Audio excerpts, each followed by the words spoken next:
അള്ളാഹു പറയുന്നു, യാ ബനി ആദം ഖദ് അൻസൽനാ അലൈക്കും ലിബാസ. മനുഷ്യ ആദമിന്റെ മക്കളെ, നാം നിങ്ങൾക്ക് വസ്ത്രം ഇറക്കി തന്നു.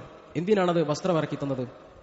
യുവാരി സൗആത്തിക്കും വരീശ, നിങ്ങളുടെ നഗ്നത മറയാൻ, അതോടൊപ്പം അലങ്കാരമാവാൻ.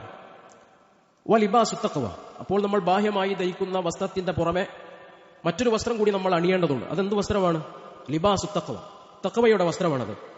ദാലിക ഖൈർ, അതാണ് ഉത്തമമായത്. ദാലിക മിൻ ആയാത്തില്ല, അത് അല്ലാഹുവിന്റെ ദൃഷ്ടാന്തത്തിൽപ്പെട്ടതാണ്. ലഅല്ലക്കും യദ്ദക്കറൂൻ, നിങ്ങൾ ഉറ്റാലോചിച്ചേക്കാം, അതിനു വേണ്ടിയാണ്. അപ്പൊ അല്ലാഹുവിന്റെ ഒരു ദൃഷ്ടാന്തമാണ്, അല്ലാഹുവിന്റെ ഒരു അനുഗ്രഹമാണ്. നമ്മുടെ നഗ്നത പറയുന്നതോടൊപ്പം തന്നെ നമുക്ക് ഒരു അലങ്കാരമാണ്. അതിനുവേണ്ടിയാണ് അല്ലാഹു വസ്ത്രത്തെ ഇറക്കിത്തന്നത്, അത് സംവിധാനിച്ചത്.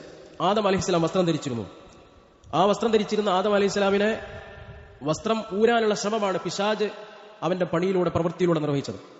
ആ പണി പിശാജ് എന്നും എടുക്കുമെന്നതുകൊണ്ട് അള്ളാഹു ഓർമ്മിപ്പിച്ചു, യാ ബനി ആദം, ആദമിന്റെ മക്കളെ, ലാ യഫ്തിനന്നകും ശൈത്വാൻ, പിശാജ് നിങ്ങളെ ഫിത്നയിലാക്കാതിരിക്കട്ടെ. കമാ അഖ്റജ അബവൈകും മിനൽ ജന്ന, സ്വർഗ്ഗത്തിൽ നിന്ന് നിങ്ങളുടെ മാതാപിതാക്കളെ പുറത്താക്കിയതുപോലെ, യൻസിഉ അൻഹുമാ ലിബാസഹുമാ, അവരുടെ വസ്ത്രത്തെ അവൻ ഊരിക്കളയുന്ന വിധത്തിൽ അവരെ ദുഷ്പ്രേരണ നിർവഹിച്ചു, കുതന്ത്രം പ്രയോഗിച്ചു. ലിയുരിയഹുമാ സൗആതിഹിമ, അവരുടെ നഗ്നത വെളിവാകുന്നതിന് വേണ്ടി. അപ്പൊ ആദം അലൈഹിസ്സലാമയും ഹവ്വയും അന്നുണ്ടായിരുന്ന പച്ചില കൊണ്ട് വസ്ത്രം ധരിച്ച് നടന്നിരുന്നപ്പോൾ അവരെ പലതും പറഞ്ഞു പറ്റിച്ച് പിശാജ് അവരുടെ തുണി വെളിവാക്കി. ഇതുപോലെ മനുഷ്യരെ നിങ്ങൾ ശ്രദ്ധിക്കണം. നിങ്ങൾ ഉടുത്തിട്ടുണ്ടെങ്കിലും നിങ്ങളുടെ വസ്ത്രം ഊരുന്ന വിധത്തിൽ, നിങ്ങളുടെ നഗ്നത വെളിവാകുന്ന വിധത്തിലുള്ള പ്രവൃത്തികളും പണികളും പിശാജ് ഇവിടെ നിരന്തരമായി നിർവഹിച്ചുകൊണ്ടിരിക്കും.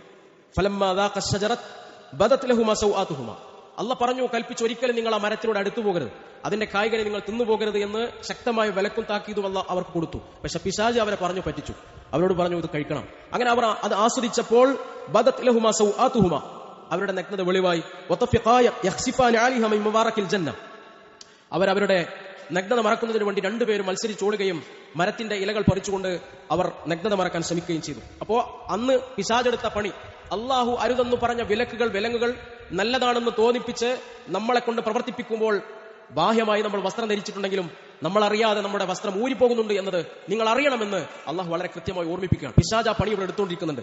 അന്ന് ആദം അലൈഹിസ്സലാമിനോട് അരുതെന്ന് പറഞ്ഞ കായ്കനികൾ തിന്നത് മൂലം പ്രത്യക്ഷത്തിൽ അവരുടെ വസ്ത്രം ഊരിപ്പോയതുപോലെ അള്ളാഹ് വിലക്കിയ, അള്ളാഹു വിരോധിച്ചിട്ടുള്ള, വിലങ്ങിയിട്ടുള്ള കാര്യങ്ങൾ പിശാചിന്റെ ദുഷ്പ്രേരണ നിമിത്തം നമ്മൾ നിർവഹിക്കുന്നുവെങ്കിൽ ബാഹ്യമായി നമ്മൾ ഉടുത്തിട്ടുണ്ടായിരിക്കും, പക്ഷേ നമ്മളിൽ നിന്ന് പല വസ്ത്രങ്ങളും നീങ്ങിപ്പോകാൻ സാധ്യതയുണ്ട് എന്നത് അള്ളാഹു ഓർമ്മിപ്പിക്കുന്ന കാര്യമാണ്.